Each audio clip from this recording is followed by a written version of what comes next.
Issue by issue, pag-usapan, harap-harapan kasama si former board member John Palacol sa programang Kontrapunto. Kontrapunto. Tuwing Sabado sa ganap na ikadalawa ng hapon sa impilan ng Paranaque Net Radio Worldwide. Kontrapunto. Kontrapunto. Kontrapunto. Hosted by Mr. John Palacol.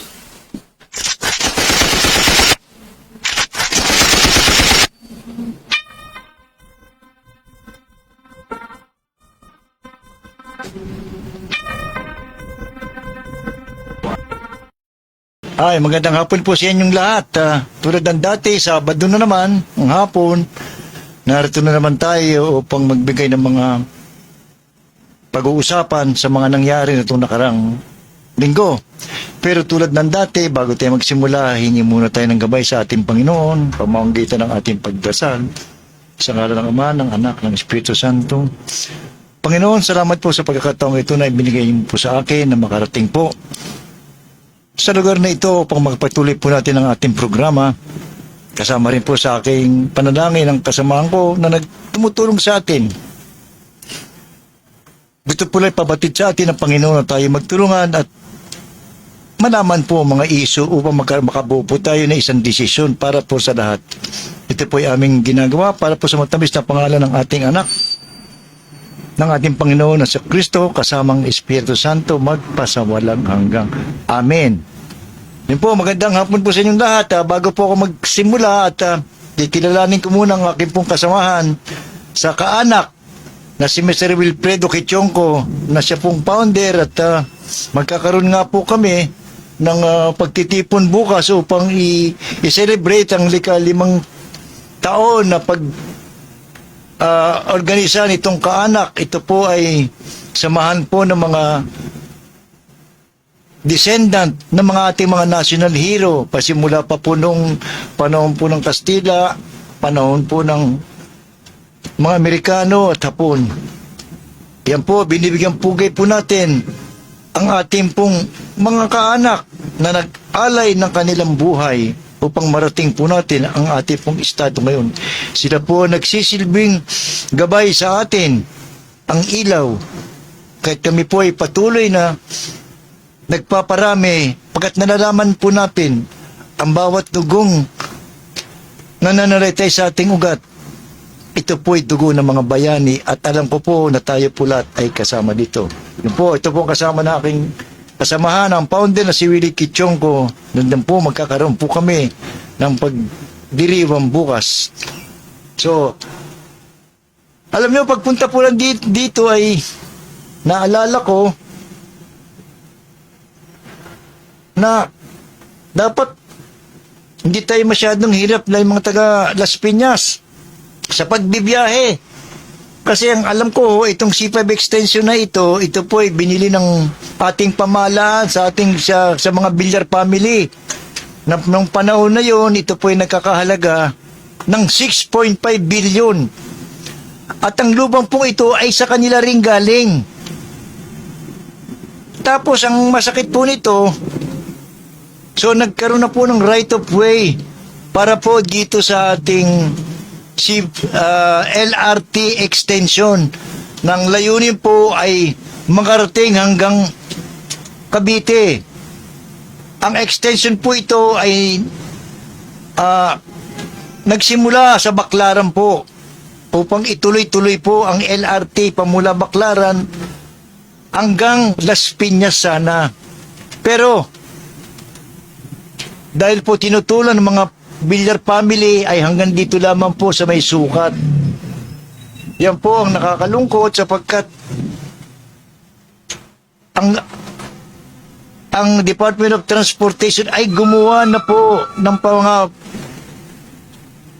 plano at nagkagastos na po para gastusan po itong mga right of way na dadaanan po ng ating mga train. Pero hindi po nangyari. Bakit hindi nangyari? Sapagkat ito pong pamilya Villar ay naglagay po ng skyway sa taas po ng Quirino. Kaya hindi po may tutuloy sapagkat nakabara po itong skyway. Ang pagkakaalam ko, sabi ang gusto raw ng pamilya Villar ay daan sa kanilang mga property. Ayun na naman, nanatili na naman kanyang pagiging negosyante nila. Ay ang kawawa po rito ang taong bayan na patuloy pong nahihirapan lalo na po sa mga traffic. Sapagat alam po naman natin ang bawat isa, ang layunin po ng LRT hindi lang po magbigay ng convenience sa pananakay, sa mga mananakay, kundi upang pakontin po natin ang mga sasakyan ng pribado, lalo na pa mga kotse sa lansangan po. Pagkat pag lumiit po ang bilang ng mga sasakyan pampribado, luluwag po ang trapiko. Ngunit sa pangyayari, hindi na po ito natuloy. Yun po ang estado ngayon. Itong sana matuloy yung may binabalak na ipag-iba yung skyway na pang maging tuloy-tuloy na po ang pagdaan po ng train ng LRT na siyang dadaanan po. Yun po lamang at tapusin ko na po ang pag-uusap doon. Bibigyan ko rin po ng pagpupugay ang ginawa naming media forum ng Parañaque Print Digital Society po. Meron po kami sama, katulad po itong ating ginagawa ngayon sa Facebook po ito. Ito po ay kasama po ito at ang inyong pong lingkod kasama po sa digital media.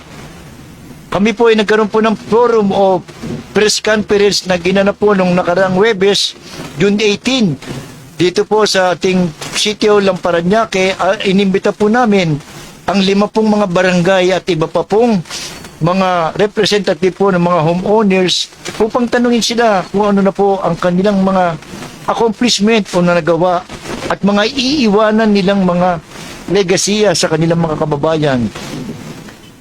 Maganda po ang paliliwanag ng mga kapitan sapagkat sinabi nila kung ano ang kanilang ginagawa sa mga pondong kanilang tinatanggap. Alam nyo, hindi ko mapigilan humanga sa Parañaque. Ang paghanga ko po ay sapagkat ang lalaki pala ng tinatanggap ditong pondo ng bawat barangay. Parang hindi pa nga ako makapaniwala dito sa aming Pangulo na si Mr. Gaspar Latam na sinasabi niya sa akin, kumikita rin mga more than 100 million. Sabi ko, pare atang hindi ako makapaniwala, ang laki niyan. Kasi sa amin po sa Las Piñas, ang mga budget lamang po dyan ng mga barangay, mga 20 to 25 million. Siguro mataas na siguro dyan ng 30 million. Kahit nabigla po ako ng sinabi ng mga ilang kapitan dyan, na pangkaraniwan na kumikita sila ng mga 135 to 150 million. At dahil po sa mga programang yan, nakakagawa po sila ng mga kaukulang programa. Sapagkat sinasabi ko sa kanila, ang paggastos po ng salapi ng bayan, lalong-lalo po sa mga local government, ito po ay may mga limitasyon. May mga threshold po yan. Hindi porket gusto mo merong isang bayarin, ay magagawa mo. Meron pong mga limitasyon. Tulad po, ang pagpapasweldo po sa maintenance and operating other expenses, ang MOOE, pasahod, at gastusin sa administration po ng mga tao ay dapat hindi lalagpas between 45 to 55%. So, kung ang isang barangay ay kumikita ng 100 milyon, meron pong kapyan, hindi siya pwedeng lumagpas sa 55 million o 45 million. Nang gandun po lamang ang kanyang dapat gastusin. Pangalawa pa po, meron pa isang limitasyon. Ang limitasyon po rito ay tinatawag natin Annual Development Plan. Sapagkat hihingi po yan ng local government, ng DILG, ng bawat barangay ang magkakaroon po ng Annual Investment Plan o Development Plan. Ano ang kanilang mga infrastructure na ibibigay sa kanilang mga presidente. Hindi naman pwede tayo na wala tayong mga programa sapagkat yan po tinatawag po nating mga naiipong gawaing bayan na nagkaroon po ng halaga sa pagtagal po ng panahon. So, kung meron tayong 55, 20, tapos 55 plus 20% na development development plan, lumalabas na 75 na po. 75 million or 75% na po. So, ang natitira ay 25%. So, natitira po yan and meron po yan a budget po ang senior citizen na 3% kasama po dyan ng PWD. At maliban po dyan, meron din po dyan 3% na sa mga calamity fund. Pag pinasok po yan ng mga malalakas na mga bagyo, kailangan po maglaan doon. At hindi po natatapos pa riyan, meron pa pong 1% para po sa ating mga kabataan sa Barangay Council for the Protection of Children. Kaya yun po, kaya tumahanga po ako sa mga kapitan na ating naimbita sa aming media forum na nagawa naman nilang pagkasyahin ng kanilang salapi. Yun po lamang, humanga talaga ako sapagkat yung aming mga barangay sa Las Piñas, bili nyo 25 to 30 million na pagkakasya rin. Samantalang dito, 130 to 150 million, baka may mas mataas pa. Kaya, alam naman po natin na funds follow program o kaya program follows fund. Hindi pwedeng makagawa po ng isang programa kung walang pondo. At kung may pondo naman po, sinusundan po naman yan ang programa. Kaya po lamang ang mga bayan at mga local government unit na may malalaking pondo sapagkat marami silang na bibigay ng mga pangangailangan. Sapagkat hindi ko pa dyan binibilang at tinatawag natin na mga social services na kinakailangan po natin tustusan din sa mga gastusin po. Yan po ang ating kalagayan. Yan po ay nangyayari. Yung mga threshold na yan po, hindi naman po sa barangay, ganon din po ang threshold ng mga local government. Na pag sinabi ko mga local government, kasama na rito mga syudad at mga munisipyo at kasama din ang ating panlalawigang pamahalaan. Ganyan po ang kanilang sinusunod. So, doon po, tayo naman po ngayon naman ay pupunta sa mga pangyayari naman po, sa mga update naman tayo. Ano po nangyari sa ating kapaligiran sa pang-nasyonal na pangyayari? Tungkol po naman dito, ito tatalakayin mo natin po dito, itong impeachment. Sapagkat sa July 6 ay tuloy-tuloy na po ang pagbubukas po ng impeachment natin. Ito po nakaraang linggo, nagkaroon na po dito ng pag-usap sa preliminary conference. Ang prosecution, kasama po ang defense team. Sapagkat dito po sa preliminary conference, tulad po ng pangkaraniwan sa criminal court, ay pinag-uusapan po rito yung mga ano bang mga ebidensya at magkakaroon po ng stipulations of facts. Sabihin nila, ganito, or huwag natin pag-awayan. Kung ano naging posisyon ni Vice President Sara o Vice President yan, huwag na natin pagtalunan yan. Na siya ay naging Vice President at siya ay naging Secretary ng DepEd, huwag na natin pagtalunan yan. Given na yan kasi kakain pa ng oras yan. Yan po ang mga at pagsasabihin natin, ano ba yung mga ipipresent ko sa prosecution ng mga witness ko. Ito po ang pumukaw sa aking damdamin. Sapagkat nabigla po ako ng binanggit ng isa po sa magiging witness ng mga prosecution. Kung natatandaan po ninyo, itong si Abe Andres. Sa kaalaman po ng ating mga nakikinig, ito pong si Abe Andres ay siya po ang sheriff ng Davao, na kung saan ang alkalde noon ng Davao City ay si Sara Duterte. ito pong si Abi Andres bilang isang sheriff, ipinatupad po ang kautusan ng hukuman upang i-demolish na po yung mga squatter dyan. Ewan ko sa barangay yata, Agdaw yon. So, pumunta po siya, dala-dala po niya ang katungkulan at bilang empleyado po at sheriff po, alam po naman natin, pagka-sheriff po dyan, talaga siya po nagpapatupad niyan. Ang nangyari po, sinunod naman po niya ang utos ng hukuman. Hindi po niya ito kagustuhan to, ha. Bilang nagtatrabaho, bilang empleyado, kailangan po niya ipatupad yun sapagkat pag hindi niya po inatupad yun, siya naman po magkakaroon ng kaso. Pag hindi niya pinapud, lalo pag ikaw ay isang government employee, pag ikaw ay inutusan ng batas na gawin mo, dapat mong gawin yun. Kundi magkakaroon ka ng kaso. Ganun po ang ginawa nitong si Abi Andres. Ipinatupad niya po. Pero parang hindi nagustuhan yata ni Sara Duterte, ay nagpunta po siya roon. At ang ginawa niya, imbis na matuwa siya sa ginawa ng sheriff na ito, ay nainis siya. Para ba against siya sa pagpapademolish? Ang ginawa po niya, hindi lamang po niya ito pinagsabihin ko niya, sinapak ng 4 na beses. 4 ang tama. Ito pong si Abi Andres ay mabait po naman. Hindi po ito lumaban. Hindi po ito lumaban. Tinanggap nilang niyan po ang kanyang kapalaran. So ngayon po, siya po ay ihaharap na isa sa mga prosecution witness. Ano ba ang purpose ng prosecution team? Bakit siya ihaharap?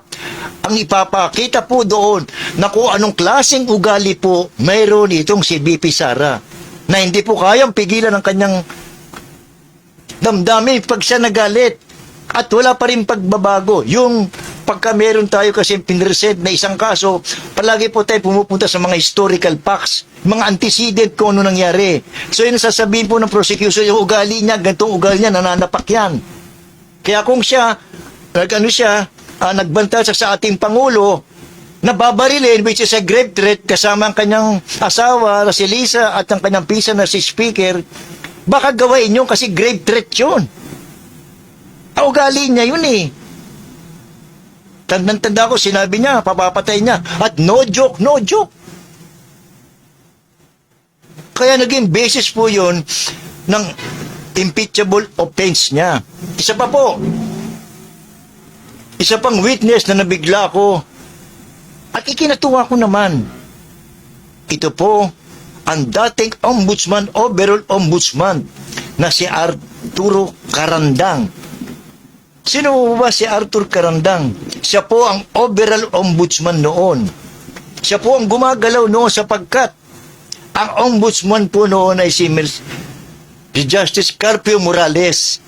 Out of delicadeza, dahil pamangkin po ni Justice, si Carpio,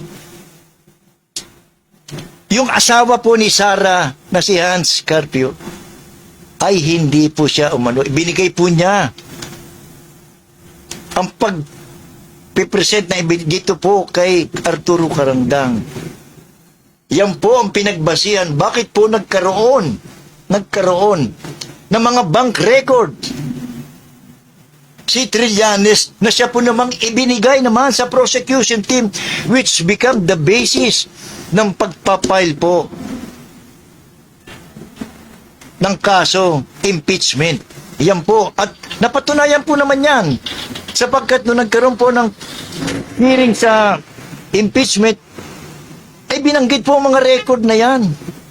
Na napatunayan yung binigay ni Trillanes ay nag-uunay sa sinabmit po ng Anti-Money Laundering Council. Kaya ngayon, ihaharap po nila si Carandang sapagkat itong si Carandang ginagawa rin po niya ang kanyang tungkulin sapagkat ang atas sa kanila ay malaman kung talagang nagkamal ng salapi sa pamamagitan ng pagdideposito na may nagdideposit sa bangko ng mga drug lord. Kaya ano po ang nangyari kay Arturo Carandang. Malaman po yan ni dating Pangulong Rodrigo Duterte at hindi mapipigilan na po ang pagbibigay. Tinanggal po niya. Tinakot niya. Tao po lamang naman itong si Carandang na matakot sapagkat alam po natin ang pagkatao, ugali at aksyon nito si dating Pangulong Rodrigo Duterte. Natakot. Tao lang po yan. Kaya po napilitan mag-resign. Baka pinag-resign pa nga yata. So ngayon po, ganun na nangyari. Kawawa po sila. At mababanggit ko rin po, nung hinamon po ni dating Senador Trillanes, itong si dating Pangulong Duterte, nasabi niya, hawak ko ang mga bank record statement na ito ay nasa Banco PI sa may Julia Vargas. Ang nakakapagtaka po, hindi po nailabas yun. At nalaman ko na lang sa dyaryo, yung manager doon. Yung manager po doon ay bigla pong ginawang president ng SSS. Paano ko nalaman? Sapagkat nung makausap ko yung kapatid ko, na dati rin po kasi ang kapatid ko po, na dati rin po kasi manager ng Paris Bank, na nabili po ng BPI. Nakasama niyang manager ito na pumanaw na nga po ito mga last 2 or 3 weeks ago. Itong manager ng babae. So, from BPI, baka naprotektahan yung record na yon. Ginawang SSS president. Napakalayo po. Alam po naman natin kung ano ang benepisyo na magiging president ka po lang ng SSS. Yan po ang mga pangyayari. Sa isa pa po, at babanggitin ko rin po,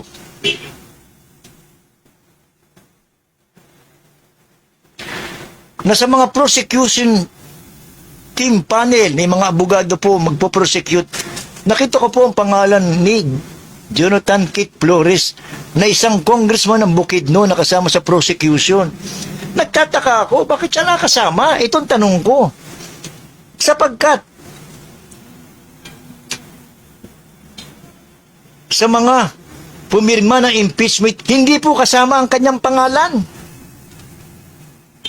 Nakita ko na lang ang pangalan niya doon sa nag-abstain. So, ibig sabihin, hindi pa naroon ang kanyang puso, hindi pa siya naniniwala may kasalanan, meron impeachable na papatunayan po. Hindi po siya pumirma.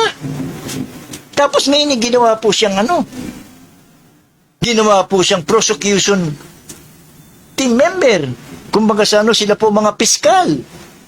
At si Trump po, napansin ko rin nga, dahil sabi niya, taga Bukidnon daw siya, natatakot siguro siya, saka ihinat na ng kanyang gagawin. Kaya po, ang ginawa niya, ganun ang ginagawa na iba, tumatablan na lang ho. Nag-abstate na lang siya, neutral, walang paninindigan. Ganun din po, nakita ko rin po ang pangalan dito, nung asawa po ni Senator Subiri, si Kay Subiri, hindi rin po pumirma o nag-abstain din po. Ngayon po, darating naman tayo dito po sa napag-uusapan na baka raw maging presiding officer sa impeachment court. Ito pong si Senator Escudero na lumundag po na naging 12. Ang nalalaman ko noon na sinasabi doon ni Ombudsman Remulla, sabi niya, malapit na. Malapit na itong sila Joel, sila Escudero ay kasampahan na ng kaso. Dumating na po yung mga panahon Ang nasampahan po si Jinggoy. Pero yung dalawa hindi po na kaya nagtataka yung mga tao. Bakit wala yung, tapos yung pang-13 naman, si Joel Villanueva. At ang mabigat pa ho nito, napapabalitaan pa natin na si Escudero pa ang magiging presiding officer, na siya pong tumutol sa pagpapatuloy ng impeachment po nung nakaraang taon, noong 2025. Hindi po niya binigyan din ang salitang forthwith na sinasabi sa Constitution na kapag ka ang lower house ay nakakuha na po ng at least 1/3 of all the members. When you say 1/3, kung 316 po yan, makakuha po yan, pagpalagay natin ng 106. Pumirma po nun 250, which is beyond the 1/3 threshold. The resolution of impeachment shall be an article of impeachment and shall be forwarded to the Senate as a presiding, and trial shall forthwith proceed. Trial shall forthwith proceed. Ibig sabihin, darating pag nakuha na po yung number na po sa House of Representatives na at least 1/3, wala na pong gagawin ang Senado, kundi magkaroon na po ng trial. Ibig sabihin po ng forthwith, immediately, without delay, action ang kagad. Hindi po ganoon ang nangyari sa forthwith. Siya po ang namamahala noon. Natatandaan ko tuloy, isa pang hinahangaan kong senador. Hindi po siya, ewan ko lang kung nakapagtapos ito. Taga Bulacan po siya.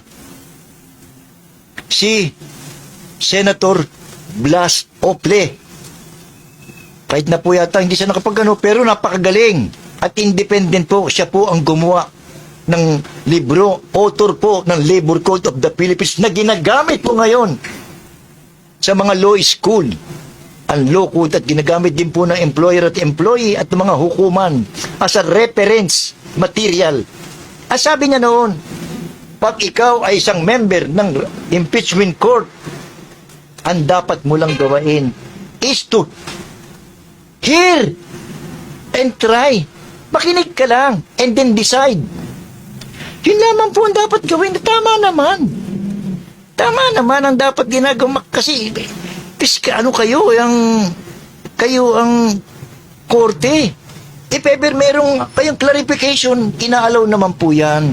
Inaalaw naman po yan. Sapagkat, ang basa ko sa mga pangyayaring ito, kaya ayaw bumitaw po nitong grupo ni Cayetano ay sapagkat patuloy nilang pinagtatakpan ang imahe po ni BP Sara. Sa anong paraan niya pinagtatakpan? Ito po. So, hindi na po nila mapigilan ang pagtatakda po na impeachment. Kung maaari, wag po nila itong ituloy. Alam nila kasi, sasabog, pag lumabas po, nagsimula ito, lalabas po yung mga ebidensya na hindi nila kayang pigilan. So, naroon na. Wala silang magagawa. Talaga magsisimula na. Ang kanilang panabla dyan ay itong sa pamamagitan po kung kontrolado nila ang Senado, kontrolado nila din ang Blue Ribbon Committee na kung saan ang magiging chairperson ng kanyang kapatid na sa Senator Pia Cayetano na subcommittee chairman naman ito si Rodante Marcoleta. Ang gagawin po, ganito pala. Sa umaga, impeachment. Sa hapon, flood control. Nababanatan po at bibigyan din po yung 18 sabi nila, Marines, mali po, hindi po Marines yung Marites po yun. O kaya kargador, bodyguard. Yun ang gusto nilang panabla. Sabi nila, ang tinitingnan nyo lang palagi, yung kay BP Sara, tingnan nyo rin ito. Dito sila sa sentro sa 18 Marine. At sinasabi na 18 kargador. Dahil halatang halata naman po yung ginagawa ng inaasal ng grupo ni Cayetano sapagkat kung matatandaan natin, nagkaroon po sila ng hearing sa Senado. Ang Blue Ribbon, although hindi na po sila ang nakaupo. Wala na sila, hindi na sila nakaupo. Sapagkat nag-elect na po, nung tumawid po si Senator Escudero, ay naging valid na po ang pagdedeclare ng all position vacant at nahalal na bilang Senate President pro tempore si Senator Gatchalian, an acting Senate President, at naging vacant na po ang posisyon. Although hindi sila pwede makapag-elect na Senate President, but being a Senate President pro tempore, acting President po siya. At ang mahalaga, sila po nakapag-deklara ng vacant on all position. Kaya nga po, yung position ni Senator Pia Cayetano at ni Marcoleta, bakante na po. At ang ipinalit nga po ay itong si Senator Tulfo. Kaya po nagkaroon po sila ng hearing sa Senado, ay yung po ay baliwala na. Sapagkat wala na po silang tinitindigan kapangyarihan, wala ng authority. Pagpapakita nga po na wala na nga sekretariat. Saan ka nakakita ng committee hearing? Wala. Sila-sila lang. Walang kumukuha ng transcript, ng record. Yung nagpasumpa mismo, dapat trabahoin ng committee chairman. Ang gumawa na po si Cayetano. So, lumalabas po, wala na pong silang trabaho bilang ipagpatuloy ang function po ng Blue Ribbon because they already ousted from their position at wala na pong authority. At pwede pa po silang magkaroon ng kaso dyan. Anong kaso? Ang lumalabas po sa Revised Penal Code. Yan po yung pagkakamkam ng pwestong hindi sa iyo na pinaparusahan po ng Revised Penal Code. Usurpation of authority. Pinapanggap mong ikaw ay may authority gawain. Katulad dito, kunyari, merong mayor doon sa nagpapangsyon, pinalabas mo, ikaw ang mayor, so inaagaw mong posisyon na yun, na with call of authority, na pinapatakbo mo ang opisinang yun. Bawal po yan, labag po yan sa batas. Kaya't may kaso po sila dyan. Di ko lang malaman kung ilang kaso na abuti ng mga ito. Ngayon, halata po natin na ayaw nilang ituloy talaga ang impeachment. Noong nakaraan, nagtawag pa ng Blue Ribbon Committee. No less than si Defensor. Siya nag-a-announce na nagkaroon po ng committee hearing na hindi na po ginawa sa Senado. Ginawa na po sa isang event dito sa Mandaluyong. Ano lang kanilang ang kanilang ginawa lang para lang po pakinggan yung mga sinasabi po ng mga Marines na masyado naman po inconsistent. Meron ka ba nakakita na isang testimony reduced in a judicial affidavit na pare-pareho kayo isang affidavit na kung ginawa nung kayong 18 ay isang affidavit lang? Hindi po gano'n sapagkat kung 18 tayo, nahati tayo sa 4 o 3 grupo, may ginagawa kayo na naroon ka, kung 3 kayo, gagawa ka ng affidavit kung anong ginawa mo doon. Gagawa din naman ako ng affidavit kung anong nangyari. Yung po tinatawag na individual affidavit, judicial affidavit. Hindi ka pwede mo sakupin ang ginagawa ng iba po. Sapagkat ang sinasabi po doon, sumusumpa ka, that you have personal knowledge. Nalaman mo at sinasabi mo doon ano mga event. Kaya nga po, pag tayo nagkaroon po ng direct examination, kukontra po ang kabilang partido, magkakaroon po ng redirect examination at pahabain po yan ng cross-examination at tatablayin na naman po na isa po ng re-cross-examination. Hindi mo ka pwede mag-testify kung ano nangyari po. Imposible po yung ginagawa ng iba mong kasamaan ay sinasabi mong meron kang direct knowledge. Napakahirap po na magsabi ng hindi mo ginawa. Kasi personal knowledge po yan. Pagka hindi po sinabi natin personal knowledge, yun po ay immaterial, not relevance. Yan ay sa basurahan ang punta niyan. Walang material value yan. Hindi yan binibigyan ng anuhan. Lalo kung ikaw ay magsasampa ng kaso na napakataas ang threshold ngayon sa fiscal office, prosecution office. Dati po, nung wala pa po si Boying Rimulya, ay tinatawag lang po natin na tinatawag po natin na beyond reasonable doubt. Maaring 50-50 maring nagawa niya isang krimen o maring hindi.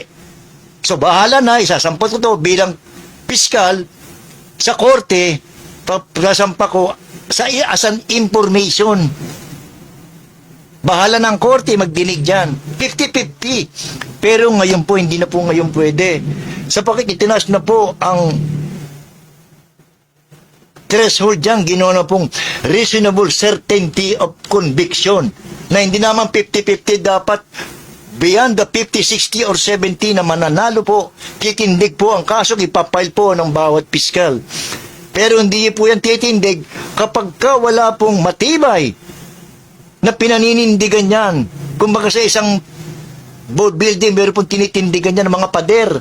Hindi pwedeng mag-iba yan. Sapagkat napakahirap po talaga pumasa sa isang pong paglilitis sa korte. Napakarami pong mga tanong yan. Napakahirap po yun ko ang nangyayari doon. Kaya, yun ang gusto nilang mangyari na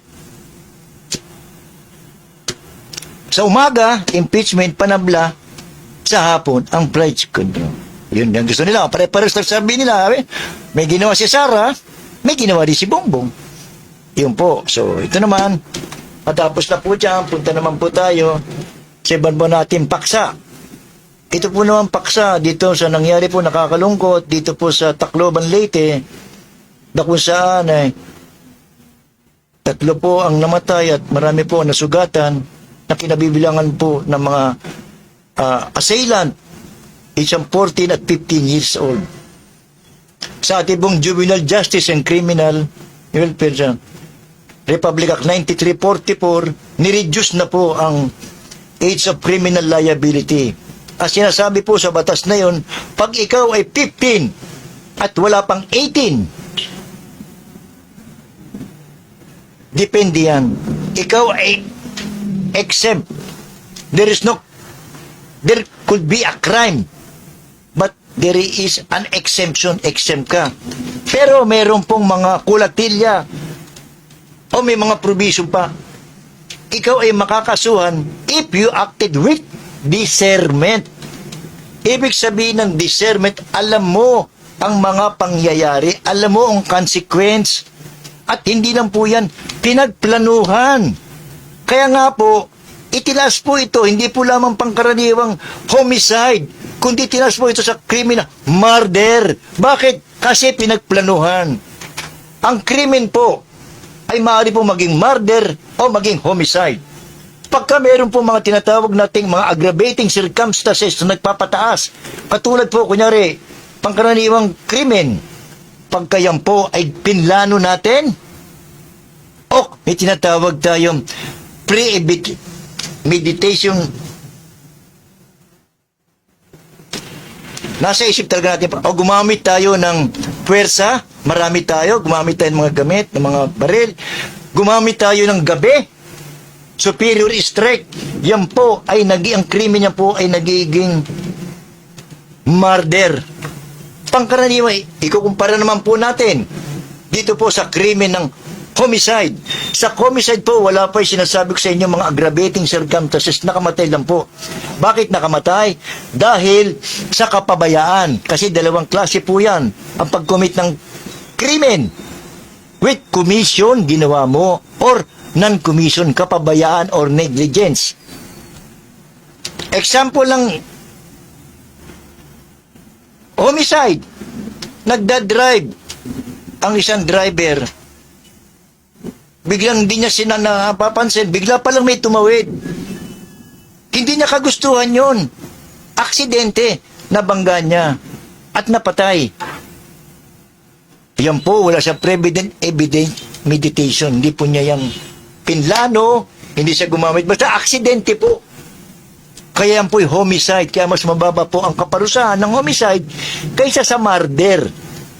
Ganun po ang nangyari dyan. Kaya dito po, itong isa yata na namaril, ay kinasuhan po ito ng, kasi 15 at below 18, siya po ay kinapuhan po ng kasong murder.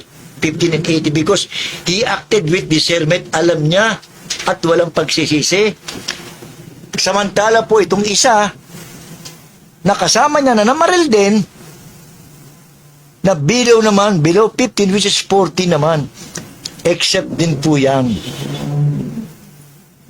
Pero, siya po ay sa pangangalaga po ng ating pamahalaan sa pamamagitan po ng DSWD. There will be intervention.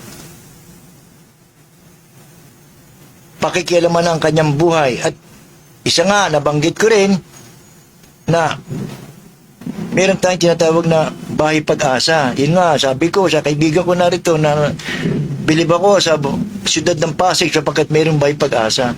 Sapagkat marami pong mga siyudad na mayayaman, hindi po nila kaya yan.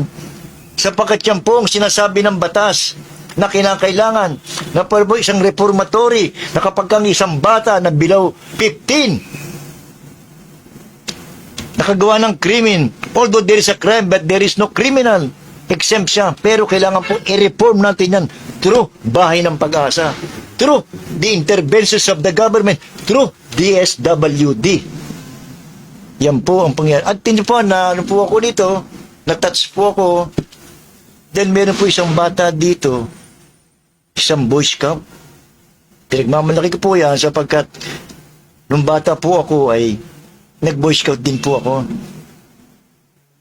Sabi nga namin na ang Boy Scout laging handa, tumutulong at ipinakita po. Sapagkat nung nagbabarilan na pala, itinulak niya yung pinto para pag makapasok at gumawa siya ng papaparaan upang hindi po tamaan ng mga kasama niya. At sa kanyang huling hininga, sinabi niya sa kanyang murang edad, tumakbo na kayo. Sa kanyang huling hininga sa mga kamag-aral niya at sa mga guro, tumakbo na kayo. I-save niyo na ang buhay niyo. Rin niyo, hindi ba't kahanga-hanga yan? Isang bata na pinagmamalaki po ng aming samahan ng Right of the Child, ROTC, na nagkaroon po, na umugit sa kanyang kaisipan ang pagiging Boy Scout, patriotism, love of country, nagsacrifice ng kanyang buhay upang mabuhay pa po ang iba niyang mga kasamahan. Sabi na nga ng kanyang mga magulang, natutuwa sila, ngunit may kasama rin pong lungkot. Kapag anin mo ang isang bayani kung patay na ang iyong anak. Ano pang halaga kung wala ng buhay ang iyong anak? Sa alaala na lang siya. Kaya't binibigyan ko po ang pagpupugay ang mga kabataan ito sa kanilang murang edad. Sana tularan ito ng ating pong mga ibang mga kabataan na nadala po sa paggagamit po ng mga social media, naepektuhan po ang kanilang pag-iisip, naging violente. Dahil sa environment po, yun po yung environment po ang nagturo sa kanila. Dahil na rin sa kapabayaan ng kanilang mga magulang. Yung environment na po yun. Ano ba ang kanilang nilalaro? Nilaro po nila yung violent na barilan na Gorbax. Nasa Germany po yan. Ang parang ipinatitigil na po yan as a matter of fact. Si Senator Risa Ontiveros, being the chairman ng Women's and Children, ipinatawag po ang representative ng Gorbax. Ngunit sa kasawiang palad, hindi po nakarating. Nakakalungkot po ang mga ganyan. Kaya ang amin pong sama ang ROTC ay sumulat po sa ating Pangulo na kung saan ipagpatuloy po natin ang kaisipan ng mga kabataan yan sapagkat ito pong Boy Scout ay hanggang high school lamang, ituloy po natin hanggang makarating ng college sa pamamagitan po ng ROTC na nagkataon po naman ng pangalan ay sumasama sa aming organisasyon na ROTC. R stands for the right, ang O of the child, ROTC. Sumulat po kami, sabi namin, Panginoon, ang Pangulo, Sana po instill natin sa ating kabataan ang pagmamahal po sa ating at maging busy po sa kanila. I-develop natin ang kaisipan na hindi na sila pabayaan na kung palaro-laro, maging active sila. Maging contribute siya sa ating lipunan sa pamamagitan po ng pagsali po sa ROTC na itinatala po ang patriotism, discipline. Sapagkat sinabi po namin sa aming sulat, noong panahon ng Hapon po, na kung saan sumurrender na po ang United States Armed Forces in the Far East, USAPE, kasama po ang mga Pilipinong sundalo, ay sumurrender na po noong April 9 sa Bataan. May 100,000 sila. Meron pa rin natira. Kahit na hindi pa sila masyadong train. Itong mga ROTC, magsabihin mga undergraduate pa. ROTC hunters na hindi ko makakalimutan yung best friend ng tatay ko na si Terry Adiboso. Kahit po nung sa nilalaman ng aming sulat, sabi namin, Pangulo, Bongbong Marcos, sana ibalik mo ang batas ng ROTC. Ito lamang ang magbibigay gabay sa ating mga kabataan. Sapagkat natatandaan ko, ang iyong ama ay product ng ROTC noong taong 1937. Kaya po na sumiklab ang pangalawang digmaang pandaigdig, naging sundalo po ang inyong ama at nakakuha po ng mga medalya. He served the army with distinction. And as a matter of fact, noong pong 1967, binuhay po niya ang ROTC sa pamamagitan po ng pag-i-issue po ng Executive Order number 10 na binubuhay po ang ROTC. Yun nga lang po sa kasawiang palad noong taong 2000, hindi ko malaman, 2001, nagkaroon po yata ng hazing sa UST na kung saan nasabi po itong si Wilson Chua na kaya po na-ticket po itong ROTC. Meron pa rin po mga paaralan na meron mga ROTC pero hindi na po ito mandatory. Optional na rin po ito. Sapagkat sa National Service Training Program, pwede na rin kayo mag-render ng service sa ating pamahalaan sa pamagitan po ng maaaring military or civil service. Sapagkat sinasabi po sa isang batas na sa Reservist Act, Republic Act 7077, in conjunction with our Constitution, na ang pagtatanggol po sa ating bansa ay katungkulan po ng pamahalaan. At sa katungkulan na ito ng pamahalaan ay pwede nitong tawagin ang sino man, ang able body, para po maglingkod sa pamamagitan po ng pag-i-enlist po sa military or mag-render po ng civil service. Tingnan po natin, ito pong bansang Israel. Ang bansang Israel po na wala pong katapusan na. Ang gera dyan. Pero nagkaisa po ang kanilang pag-iisip. Sabi nila, wala tayong regular army, hindi natin kaya magpatuloy. Kaya lahat ng able body ay member ng Reserve of Training. Yan po, kaya po, hanggang ngayon nakatayo pa po ang Israel po. At hindi lang po yata yan, may mga bansa pa rin po yata na reserve po. Kaya malaki po ang nagagawa ng ROTC. Ang pinagtatakwil ka lamang po ay bakit hindi pa po nagiging batas ito? Bakit hindi po ito pumapasa sa dalawang kongreso? Ngayon po naman, pumunta po naman tayo sa issue po naman ng dalawang namatay na basketball player po ng Ateneo de Manila University. Nagkaroon po na sila ng team building sa Dipakulaw, sa Aurora. Ang nangyari po doon, sa dagat po sila. Nagkaroon yata, ang balita ko, nagkaroon pa yata doon na hindi pang karaniwang training sapagkat pinabibigat po ng kanilang mga paa. At ang lakas po ng alon. Hindi po basta-basta ang lumangoy sa isang dagat na may alon, sapagat personal ko po yung na-experience nung ako po'y bata pa.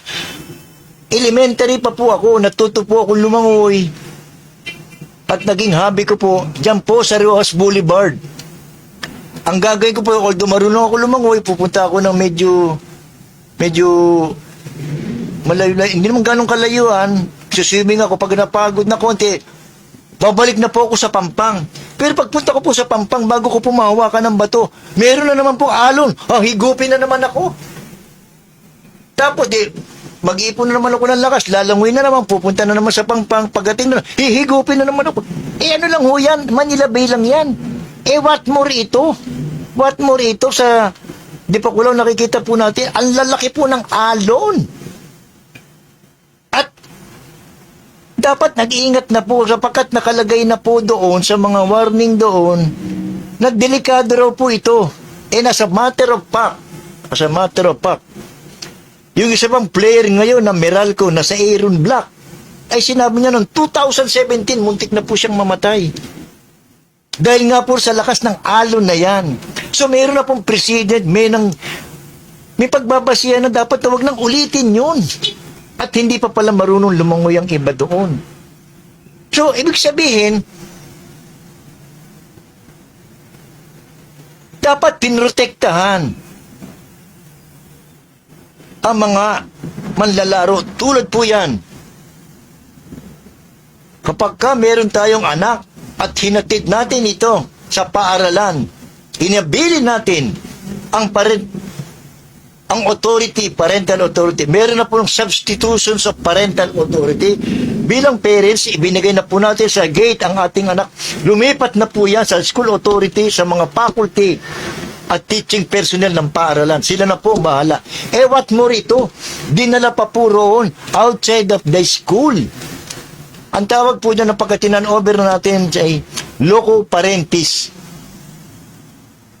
Ay dinala pa po doon. Na alam naman natin delikado.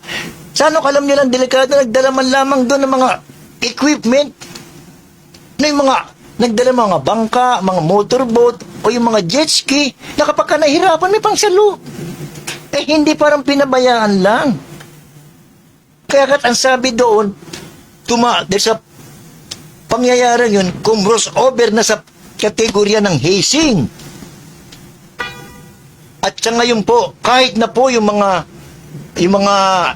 empleyado ron, kahit na yung water boy, may kaso rin. Sapagkat sa hazing po, sa sinasabi ng kaso ng hazing, pag ikaw ay naroon sa isang hazing at wala kinang ginawa, their mere presence, yung pagiging present mo, ay katumbas na napagkipag-cooperate ka na, bakit hindi mo pinigilan ang pagkakaroon po ng initiation, pagkat yun po ay parang initiation na. Kaya po nagkaroon ng kaso, hindi na po si Coach Balvin, pati pa po yung ibang coaching personnel, including pati po yung mga water boy. Sapagkat lumabas po, nag-crossover na naging fraternity hazing na po yan. At ang kaso po niyan, sa kaso niya, criminal na po yan. Criminal na po yan.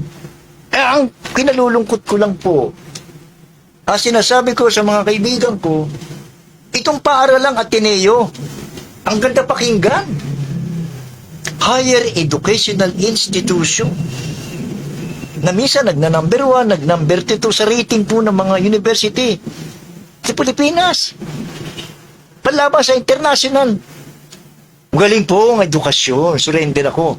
Pero sinabi ko, anong halaga ng edukasyon kung wala namang modo? Nagpapatakbo niyan. Tulad na isang bansa, sabi ko sa Pilipinas, sinukumpara ko sa Japan. Maaring ang Pilipinas ay religious but not necessarily righteous. Kinumpara ko rin yan kay Senator Escudero. Marami siyang alam, edukasyon, pero wala hong modo. Paano magkatiwala mag-preside dyan? Bali, wala po ang paral. Mga elitista po yan. Kaya po ako natutuwa kahit po ako nanggaling sa isang public school, pero nakapag-graduate din po ako sa paralan din ng Litrang College, pero hindi po ganyan ang ginawa sa amin. Naawa po ako sapagkat batang-bata sabik po ng pangarap ang batang ito, ang kanyang mga magulang. Ganon din po si Divine, yung kanyang mga pamilya. Ipinagkatiwala nila ang kanilang anak, dinala sa Pilipinas. Kinuha. Tapos ganyang pababayaan lamang. At ang mamatay, ang sabi ng magulang, hindi man lang kami pinamasyal para makarating sa Pilipinas. Kung pa maglamay. Akala ko pa naman itong mga taga-Ateneo, mayayaman, itong sila Pangilinan, pag kami mga, may mga programa, milyon-milyon magbigay, tapos ito, hindi man lang yung kaya. At isa pa po, sinama ng loob ko, at aking inaano, bakit itong pamunuan po ng Ateneo, bakit po nila ito itinago nila? Sapagkat may hirap lamang ang mga mag-aaral na ito, nakala nila kalilimutan ito, hindi po naging nakalimutan sapagkat makikita nyo, para pong bayani, ang dalawang ito, lalong-lalo na po si Rene. Pag makikita po ninyo, ang nakipaglibing po, nakakaawa, punong-puno ng pangarap. At nakita ko po ang kanyang style ng paglalaro. Maaring ito na po ang magiging MVP ng PBA. Sabi nga na isang kilala namin ni Willie Karina, sabi namin na ang kanyang value ay hindi lamang value sa ngayon, kundi value yung productive years niya. Kung meron pa ilang taon siya mabubuhay, magiging player, dapat bayaran ko ang kontrata sa kanya sa isang taong 5 million. Naka 5 years pa siya plus 25 million. Ganyan po. Ang nakakalungkot po, walang accountability, walang transparency po ang pamunuan po ng Ateneo. Tahimik sila. Akala nila makakalimutan pero nagkakamali po sila. Hindi po tumahimik ang sambayan. Dumagundong po ang isyong ito hanggang ngayon po. Mismong mga mag-aaral at ang community po ng Ateneo ang nagkaroon na po, nag-stage na po lang sa wig ng walkout. Ipinakita nila sa kanilang paaralan, mali kayo. Ang pagtrato ninyo sa aming kapwa namin mag-aaral ay hindi dapat ganyan. Alam nyo, delikado roon. Paano mo sabi nyo ikaw training, ikaw Coach Balvin, yung mga training mo, kayo nang bahala. Paano naman kayo ang nagpapatakbo ng paaralan? Hindi pwede magkaroon ng ganyan mga training. Kundi kayo ang pumili, kayo nag-authorize para magkaroon po ng ganyan training. Kaya may tinatawag tayong responsibility, command responsibility. Pagkat kayo ang mataas. Sabi nga doon sa Amerika the buck is stuck at me. Wala man lang umaano sa inyo. Ayaw pa nyo magbigay ng panayam. Sinasabi nila, yung excuse nila, gusto raw nilang bigyan ng paggalang ang mga magulang, kaya po hindi po napapublicize. Masyado pong napakababaw. Hindi yan ang kanyang tamang pagtatrato po ng mga mag-aaral. Lalo na po, inaalay nilang kanilang buhay para po magkaroon po ng magandang paglalaro sa kasi nalaman ko po ang labanan po taga sa NCAA ang talaga pong grabe dyan. Yung pong mga puso ng mga mag-aaral sa bawat labanan po. Pero sa pangyayaring ito, baka mahirapan ang Ateneo dito. Baka hindi, sa tingin ko, baka hindi ito makasali sa susunod na season. O baka sa susunod pa. Sapagkat meron silang dinaramdam.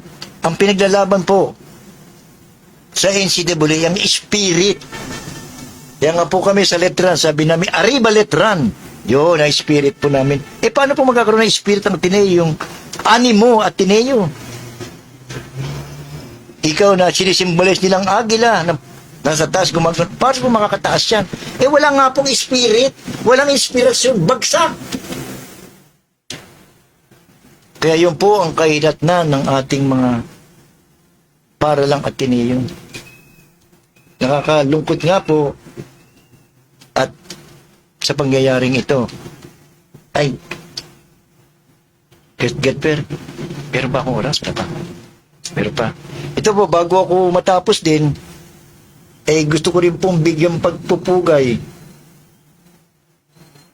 ito pong mga kabataan na naging biktima po ng drug on war. Sapagkat nakita ko po roon sa yung award-winning portrait po na nagsisimbolize po ng drug on war. Ito pong pinatay sa may Rotonda, Pasay. May EDSA. Na kung saan po na si Michael ay hawak-hawak ng kanyang girlfriend na wala ng buhay. Kung itsura po makikita para mo yung piyeta. Yung pong piyeta na kung saan hawak po ng ating mahal na ina, ang kanyang anak na si Kristo magpatapos bawian ng buhay. Ganyan po ang pinalabas po na napakagaling po ng photographer na yon. Nanalo po ng international award. Doon po pinakita ang dangerous drug on war ni Pangulong Duterte na kung saan po marami pong kabataan. Binibigyang halaga ko po ang buhay ng kabataan sapagkat yun po ang ating bigyan natin ng proteksyon ang mga kabataan. Sino po ang magmamana ng ating mga ginagawa? Kundi kabataan po. Bigyan natin sila ng magandang buhay. Hindi po yung pinagbabaril na pagbintangan lamang sa pong kikiramay. Anong nangyari po rito kay Kian de los Santos na kung saan bit-bit na mga pulis na nagmamakaawa. Napabayaan na siya sapagkat siya'y mag-aaral pa sapagkat may examination pa. Ang ginawa ng mga pulis ay pinagbabaril, patay po. Ganon din po ang nangyari kay Carl Angelo Arnaiz, isang kabataan din po na nagbuwis ng buhay sa drug on war. Ganon din po si Ray Culot de Guzman na nag-alip. Sila pong tatlo po ang natatangi mga pangalan naging example po ng dangerous drug on war na kung saan nga po itong si Pangulong Rodrigo Duterte ay nasa hig dahil nga po sa kanyang ginawa. Alam ninyo, dapat bigyan po natin ng pagpapahalaga po ang ating kabataan. Napakahalaga po, sapagkat sila po ang susunod sa ating henerasyon. Pagtanda po natin, tulad po ng bawat isa sa atin, mayroong pamilya. Sinong papalit sa ating tahanan? Sino mga ngalaga? Kung wala na tayong mga anak, mabubulok na ba ang bahay na ito? Tulad ng ating bayan? Dapat binibigyan natin sila na magandang buhay. Sapagkat sila po ang papalit sa atin. Kumbaga sa puno, sila po ang ating mga sila po ang mga sanga at tayo naman po ang ugat. Sa akin nga po ang pakikipag-ugnayan sa mga barangay,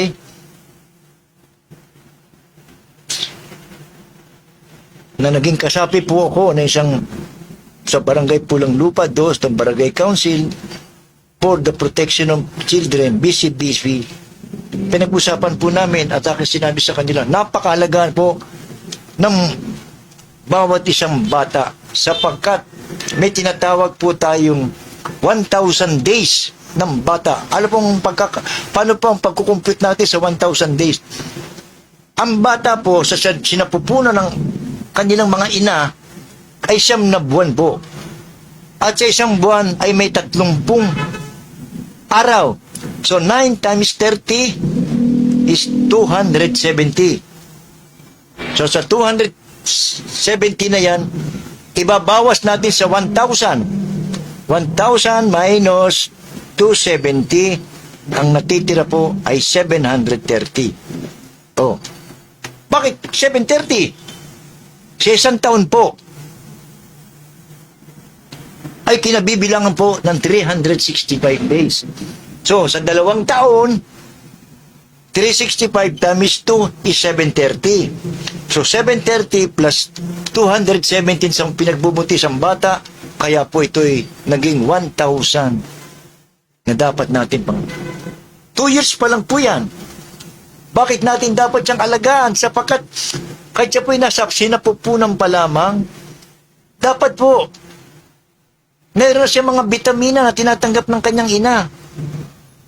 Ang magulang po na kung saan po naroon po ang mga bata sa kanyang sinapupunan, kung ano po ang kung ano pong sustansya, nutrients na tinatanggap ng ina, yun po ang tinatanggap ng bata. Sapagkat nagde-develop po siya. Pag nagsalubong na po ang egg at sperm ng lalaki at babae, nagkakaroon po yung tawag natin zygote, that's doon po nagsisimula ang buhay. Pag nagsimula na po ang buhay, dapat po natin i-develop ito. Paano natin i-develop? Sa masustansya, pagkain, nutrients, sapagkat physical, pagka malnourished po ang bata, lalabas po itong stunted, payat, bansot. At hindi lang po yan, pati po sa pag-iisip, sapagkat continuous po na iniibol po natin ang utak, ang kaisipan po ng bata. Alam po natin na ang bata, kahit po'y sinapupunan pa lamang, ito na po ay nagpapakita na po ng buhay. Magpatugtog po kayo ng magandang awitin. Naririnig niya po ito. At paano natin nalalaman? Sinasabi ng ina, kumakabog ang kanyang sinapupunan. Doon po nakikita natin ang bata.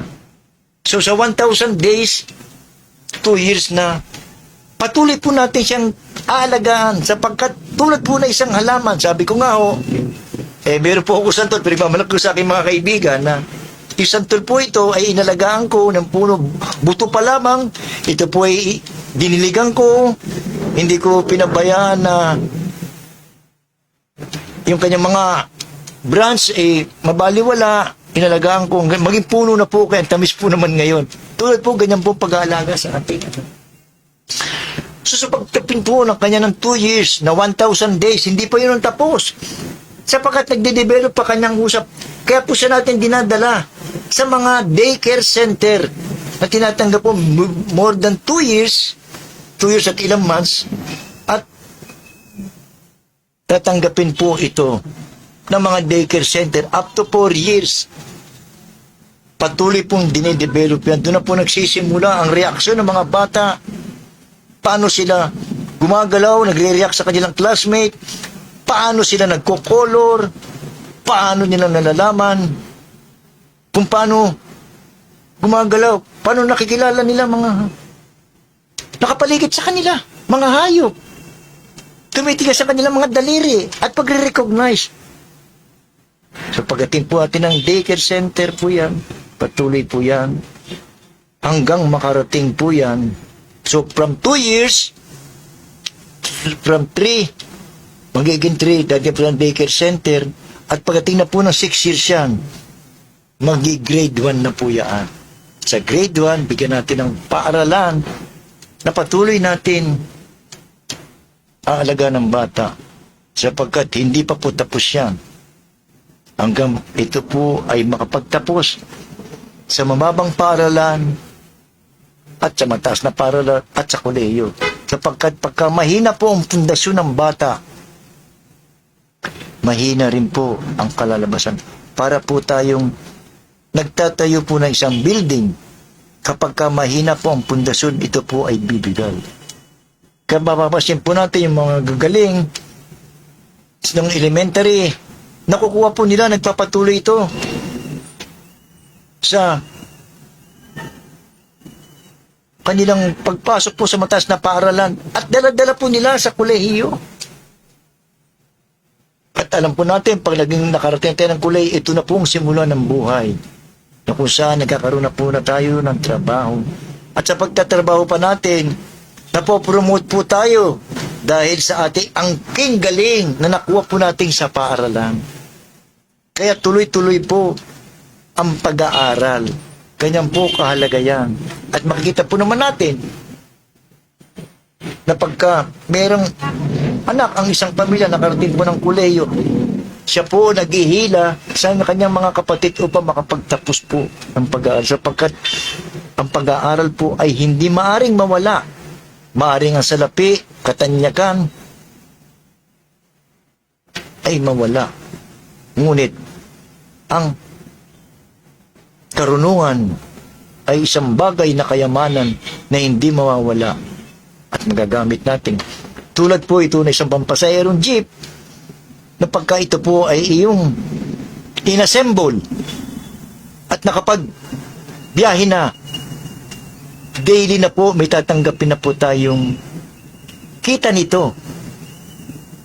Tuloy-tuloy po sapagkat yung jeep na yan para po yan ay isang nakapagtapos ng pag-aaral ng trabaho. Kumikita na po siya. Paano kung wala tayong jeep? Saan tayo kikita ng ating panggastos? Kaya napakahalaga po talaga ng pag-aaral. Kaya tinatawag po natin na parang for savings yan, parang alkansya. Kung meron kang inilagay, yun kang makukuha. Kaya yun po lamang at antayin po natin ang susunod pong mga kabanata na atin po namang didiscusin. Sana po patuloy tayong makinig sa programang ito at magkita-kita po tayo muli sa susunod na Sabado. Maraming salamat po sa pangalan po ng Kontrapunto at sana ipagpalain tayo ng punong may kapat. God bless us all. Salamat po muli. Issue by issue, pag-uusapan, harap-harapan kasama si former board member John Palacol sa programang Kontrapunto. Kontrapunto. Tuwing Sabado sa ganap na ikadalawa ng hapon sa impilan ng Paranaque Net Radio Worldwide. Kontrapunto. Kontrapunto. Kontrapunto. Hosted by Mr. Jun Palacol.